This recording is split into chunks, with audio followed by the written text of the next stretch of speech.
স্বাভাবিকভাবে যেটা হয় আমার মানে ফেসবুক আমি দেখি, দেখে গত রাতে আপনারা ইতিমধ্যে দেখেছেন, এটা আমি পড়তেও আমার লজ্জায় ঘৃণায় আর আমার পড়তে ইচ্ছা করতেছে না। এরকম একটা পোস্ট ইতিমধ্যে হয়তো আপনারা দেখেছেন, এবং এটা প্রথম কমেন্ট যিনি পোস্ট করেছেন সেম পার্সন, এটা প্রথম কমেন্টটিও তিনি করেছেন। এবং দেখেন যে আমরা জুলাই আন্দোলনে যে লোগোটা ইউজ করতাম, যে লাভ, সেই লোগো ইউজ করা হয়েছে। আমি লজ্জিত হয়েছি এবং খুবই বিস্মিত হয়েছি। আপনারা, আমি শ্রীপুরের সন্তান, আমি শ্রীপুরে বড় হয়েছি, শ্রীপুরে মানুষ হয়েছি।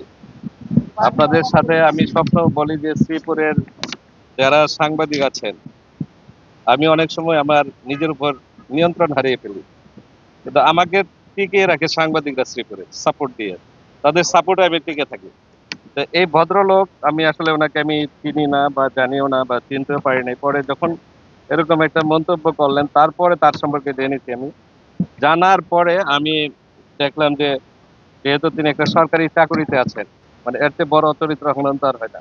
সারা জীবনের আমার অহংকার, সততা, সেটার উপরে সে আঘাত করছে, এবং এটার পিছনে আমি মনে করি যে এটা গভীর ষড়যন্ত্র, ত্রিপুরা নির্বাচনের বিরুদ্ধে গভীর ষড়যন্ত্র। ইতিমধ্যে রিটার্নিং অফিসার মহোদয়কে আমরা বিষয় অবগত করছি। আপনি জানেন যে আমাদের গাজীপুরের যিনি এই অংশের যিনি commanding officer lieutenant colonel Rafi, উনি মাত্র 10 মিনিট আগে এখানে উপস্থিত ছিলেন। উনিও এই বিষয়ে অবগত আছেন, উনিও জানেন যে আসলে এরকম ওনাকে অবগত করা হয়েছে যে একটা পোস্ট করা হয়েছে।